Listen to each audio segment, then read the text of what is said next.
Hello and welcome to episode 2 of the Conventional Starting Steps Remade series. We are going to be continuing. The year is 2029, and we have discovered ruins on Titan as we begin our exploration into the solar system, with the first survey ships surveying the inner core and now moving to the outer planets. We are making swift progress.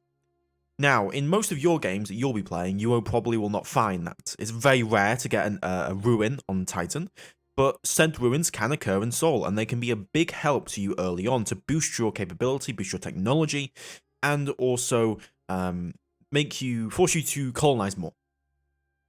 But if you're enjoying the content and you want to see more series like this, you want to see more Aurora content, please just leave a like, comment, and subscription. It does help me out.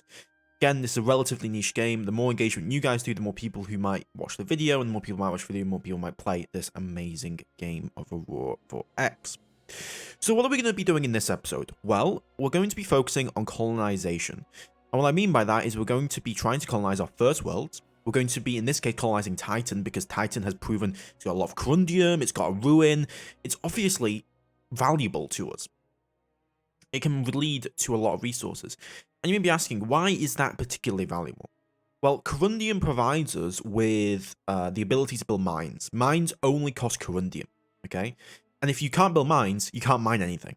So corundium becomes a de facto father resource where you need that no matter what, right? If you don't have corundium, you can't deal with any shortage because you can't build any mine. Or at least it'll be a lot slower to deal with those shortages. Then the ruin. The ruin can give us installations, it can give us technology, it can give us all sorts of installations, and that can really kickstart our capabilities in terms of colonization and in terms of free resources we can attain. So, there's a few things that we're going to be needing in this case. Now, of course, it's going to be different for your game, but we're going to be first off designing ourselves in 2030 our cargo ships, and colony ships, which we'll be using to colonize the solar system. But before we do that, we are going to be needing infrastructure that will be available to do what we want it to do. Now, this will last us until 2034, so we will hopefully be done by that point, and we can then start production of infrastructure. Infrastructure is needed to colonize any world. In this case, Earth has an infrastructure per million population of 0, or colony cost of 0. 0 indicates full habitability. Earth is fully habitable for the human race, obviously. But if we go to the solar system view and we have a look at other planets, let's say Mars, right now its colony cost is 2.0, but if it goes up to its aphelion, or its highest point in its orbit, because the temperatures drop even lower than minus 55 degrees, that reduces the colony, that increases the colony cost for that world. Okay? And so we need to match these. So for every 2 colony cost, we need 2,000 infrastructure per 10 million people, or 200 infrastructure per 1 million people. So we're going to need quite a bit of infrastructure if we plan to colonize. And if we have a look at the systems or planets in our solar system, we want to be targeting bodies that have a lot of resources. So Europa, for example, has resources on it. We have Titan, of course, which has resources and a ruined settlement on it. We have Mercury and Venus, though they don't have great amount of resources. We're not expected to really find resources on Luna and Mars, and we unfortunately did not find any this far. And you may then ask yourself, why would I colonize if there's no minerals to mine, no value to extract? And the reason why we want to colonize planetary bodies is 2 at the early game. Number 1 is seeding life, as in population growth. The more bodies you have with more people, the higher population growth is, because pops grow faster on smaller bodies in Aurora. And then second, we want to be colonizing Luna, for example, because we want to kickstart our civilian industry. And what civilians are is automated shipping that will trade and automatically mine things and do things that are beneficial to us, where we don't need to build our own freighters. And it will kickstart our space economy. And that is what we want to be aiming for. So let's start with that. Well, we'll just time incrementing forward, and we'll be waiting for the next research to be done. And as you can see here, our ships are going very, very fast all over the place, and we can have a look again at minerals. We found that Uranus has a bunch of thorium, though does Saturn and Jupiter. These gas giants will be what will fuel our industry in terms of fuel itself. Saurium from gas giants only can be turned into fuel, while saurium on planets, that is used as the mineral of saurium. And the mineral of saurium is used for a variety of things as well. So gas giants are the most efficient way to harvest out fuel, and as we can see here, Uranus is looking very, very good in that regard.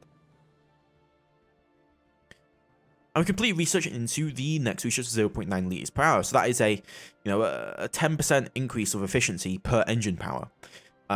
So what we're going to do then is we're going to go over to our engines and we're going to design ourselves a commercial engine. Now, a commercial engine is just a size 25 engine or higher that has a fuel engine or an engine power of 50% or lower.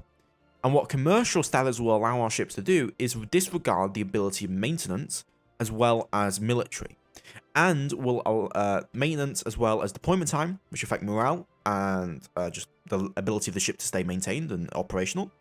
And then it will allow us to also build in commercial shipyards, which can expand much faster, so we can have much larger ships, right? Excuse me.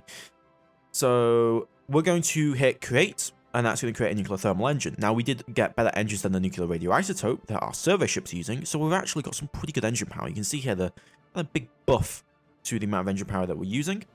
And we're going to hit create on this project, and then we're going to go over here and begin researching with the scientists that were freed up thanks to researching that new fuel efficiency.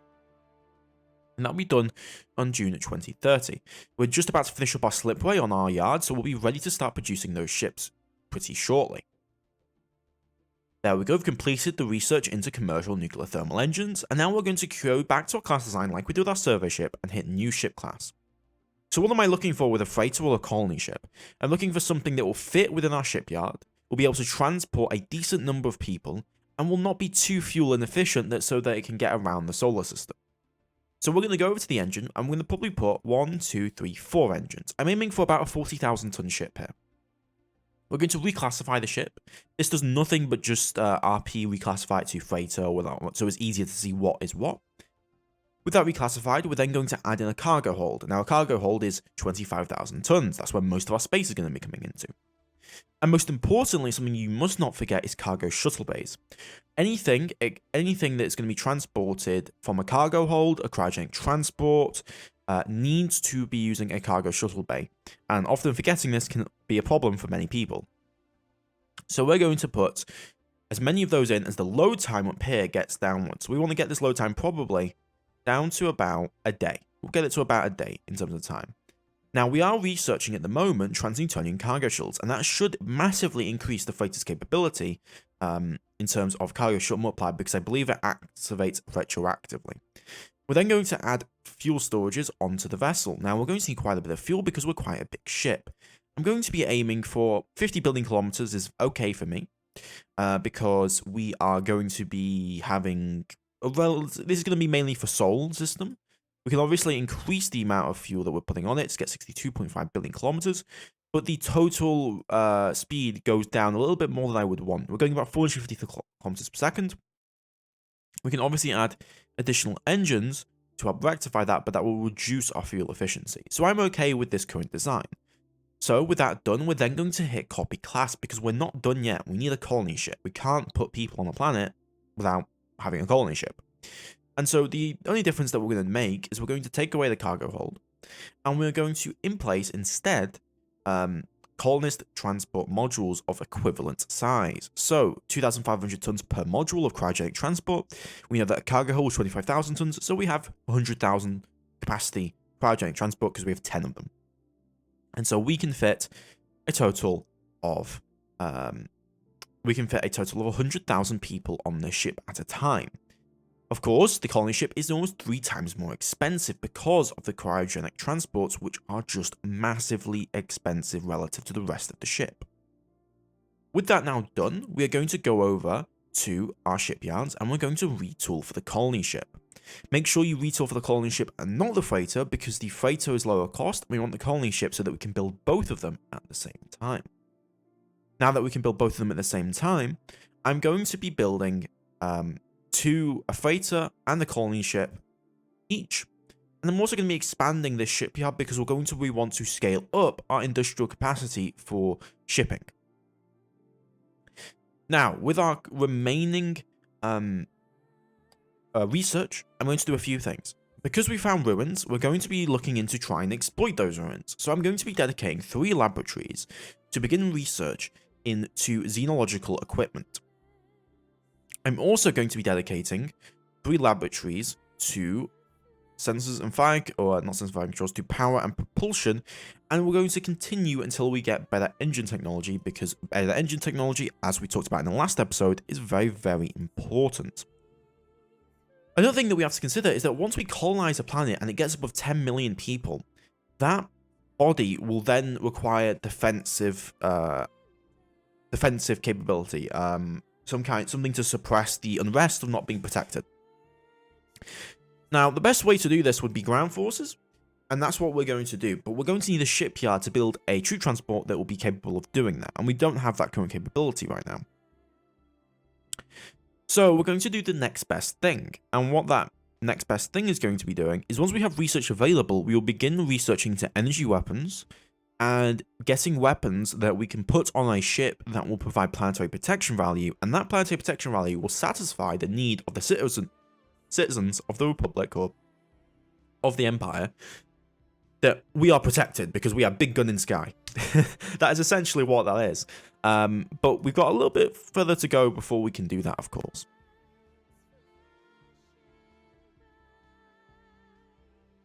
And there is the first freighter completed. With the first freighter completed, we're going to build another freighter. We're putting them into the shipyard fleet.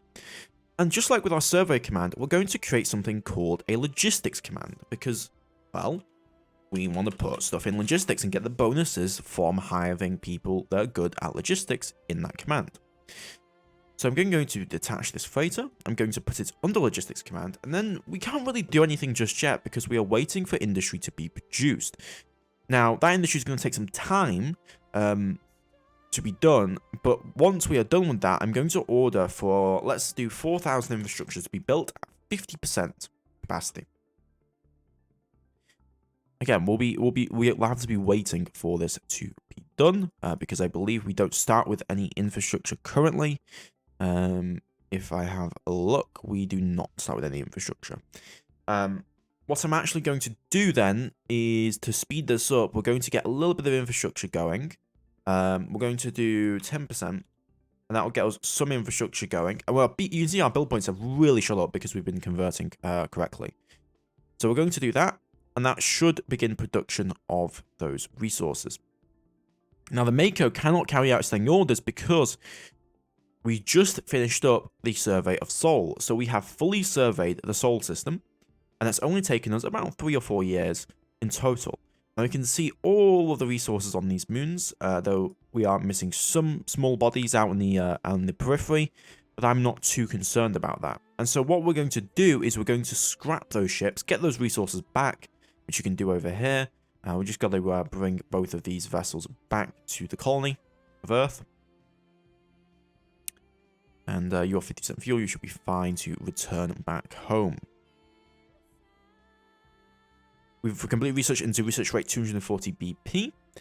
And now we're going to put some research into carronades, because they are going to be very, very effective for my purposes.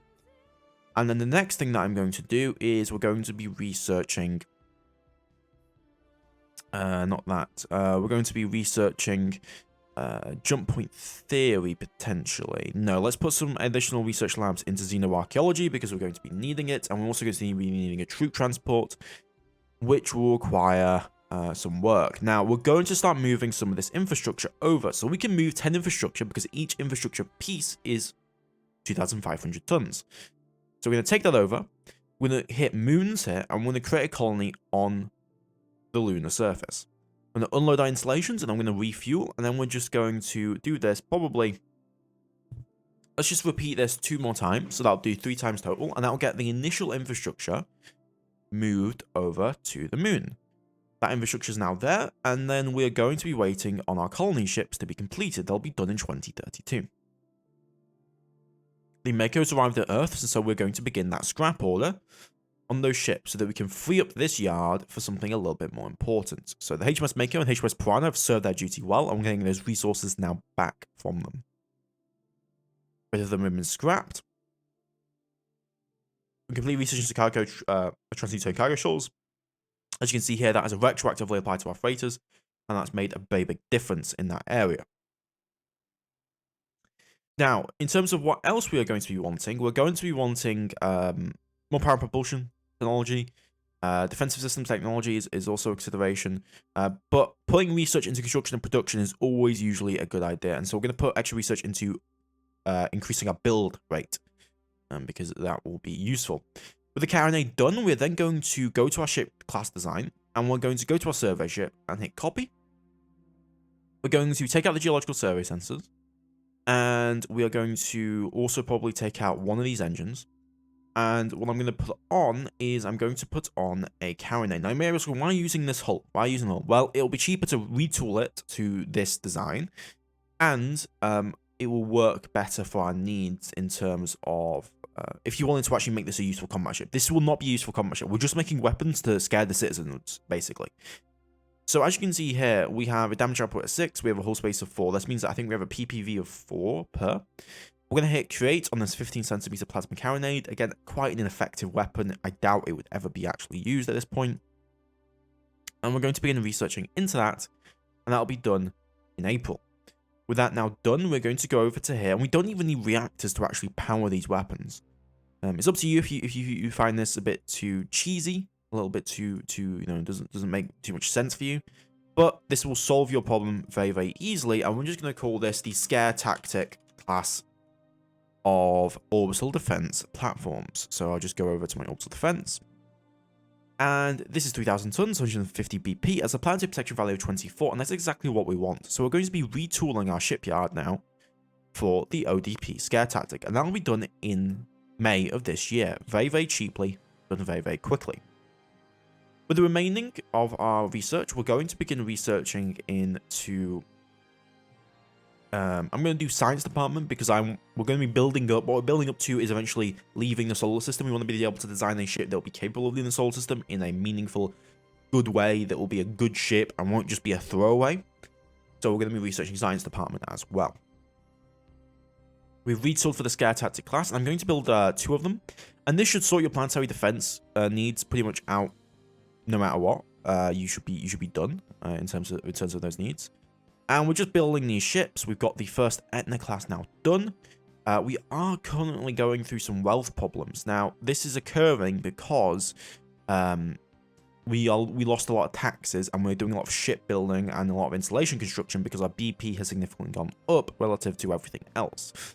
Now, this will start to settle down over time, and I'm not too concerned. What this will do is it will cause a negative to our economic production modifier, but it won't cause any significant problems for us.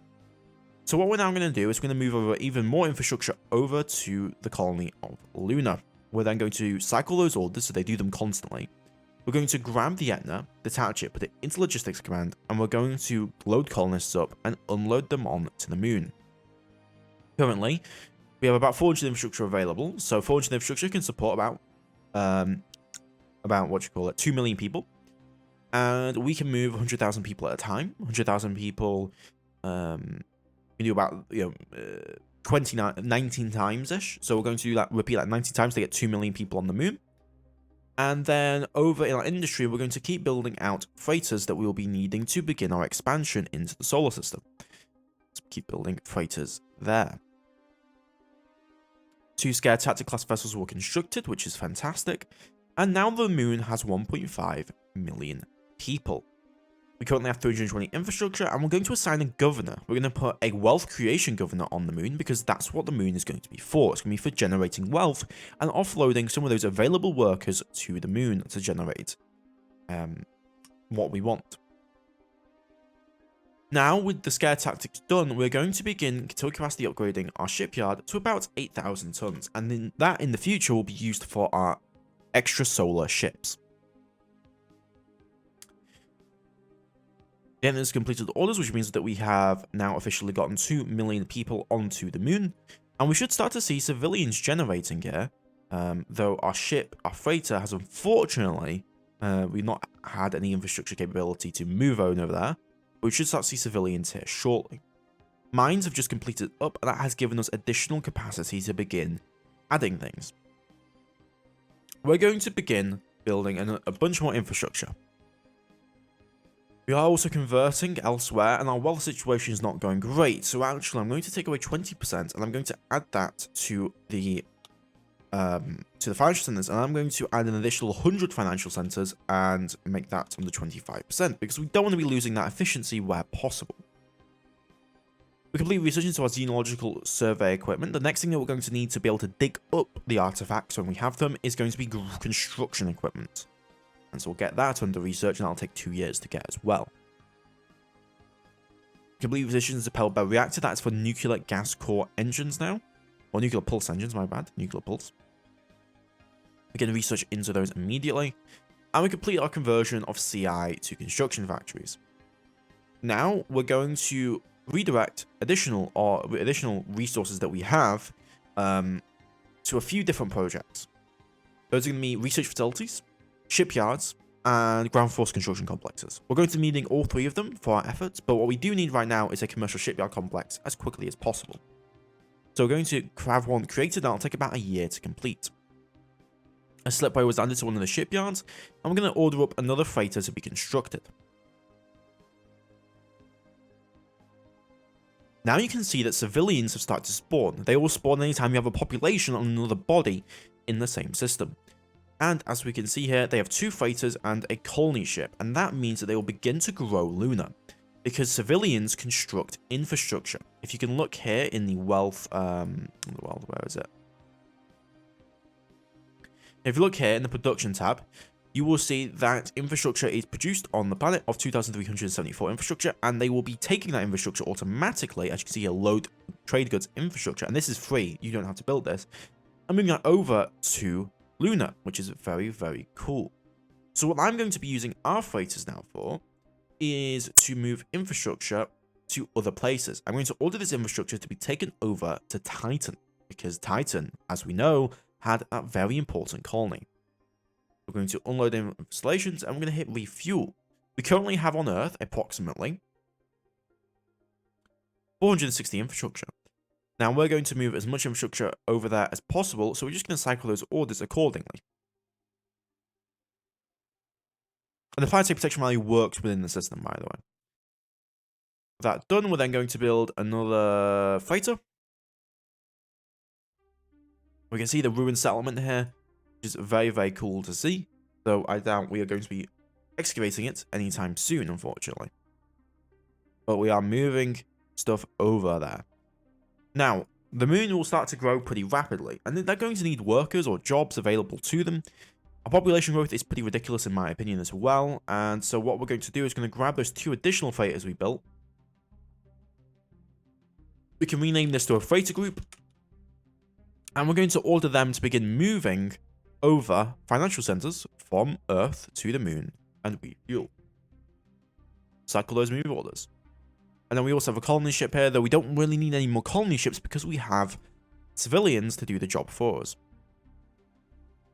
With that done, we've now moved over all of the financial centers from Earth to the moon, which is good for us. It does, however, mean that we're going to need to wait for the infrastructure to catch up, but they will start generating wealth, and that will start growing the population because there'll be wealth to build things and support colonization and whatnot. We just finished up a commercial shipyard. We're going to bring that up to about, I would say 30,000 tons is about approximate to where I would want that to be. And we're going to be designing in the future a true transport that will be taking our excavators to go and excavate ruins on Titan. Colonization wise, we are doing well. We do have a lot of construction capacity that we need to add to other areas. I'm going to be building an additional 2 naval shipyards at 50%. Actually 25%. We're going to be adding 5 more laboratories at 10%. And then I'm going to be adding an additional 4 more ground force construction facilities at 15% construction. Because we're going to be needing all of these things. Our racial wealth is also seemingly improving, at least for the moment. And we now have infrastructure being moved over to Titan. Now, Titan has a very, very high colony cost. Colony cost of 7.0.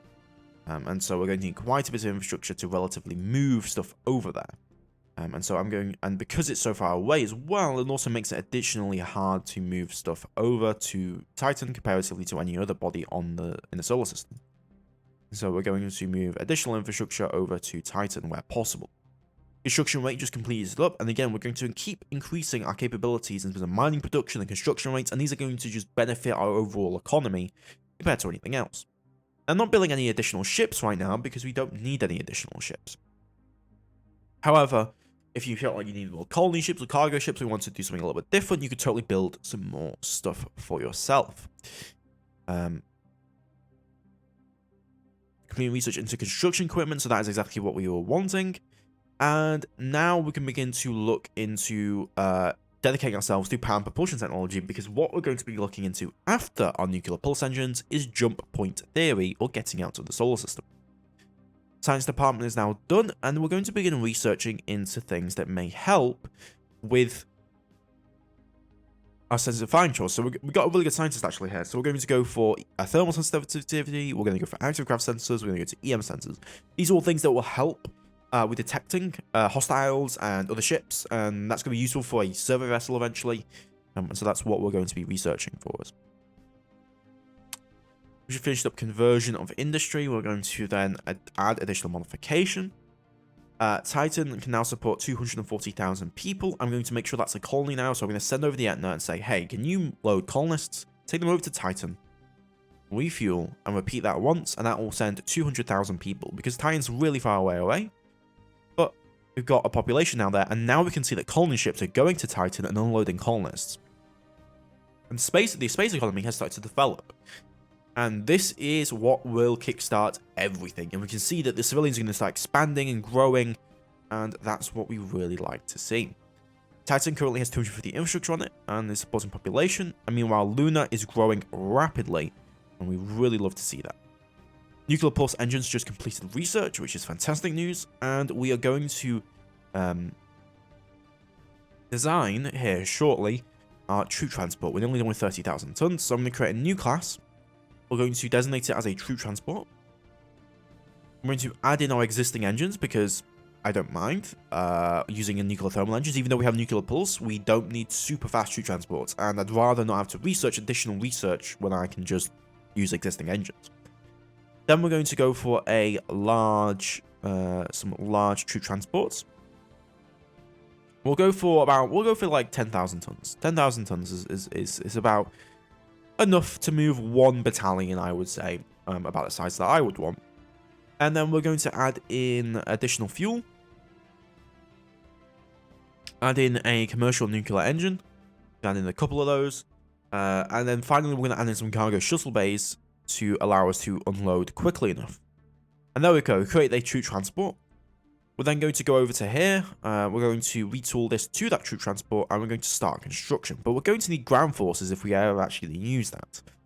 So we started construction on that ship, but now we need a ground force to go and excavate. So again, I've got tutorials on ground forces, but I'm going to quickly go through why I'm doing this. Basically, I'm going to design an excavator, and I'm going to design a researcher to deal with the ruins on Titan. So we're going to just go to medium vehicle. We're going to go to xenology equipment on both.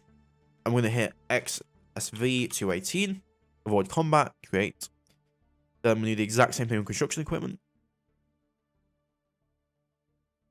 And then we're going to be in research into that.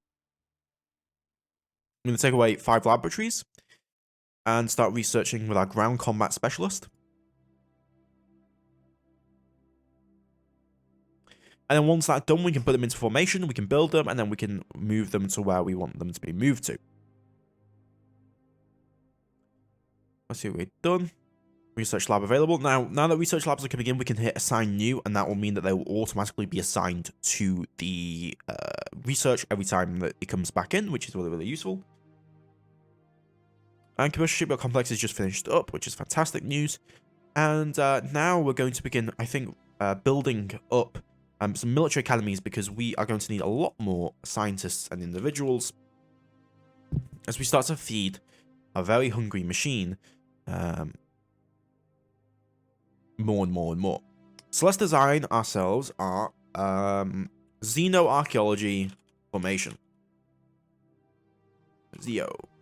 We're going to put in, let's say, 20 of these vehicles. We don't need a HQ, by the way. You can put one in, and it's probably a good idea, but I'm not going to. Actually, let's do one. We'll do headquarters, 10,000 tons. This means that it'll be able to get bonuses. So we'll just create that. And then we will go over to our ground combat, and we will grab that. There we go, that's done. So we're just going to add that now to the units.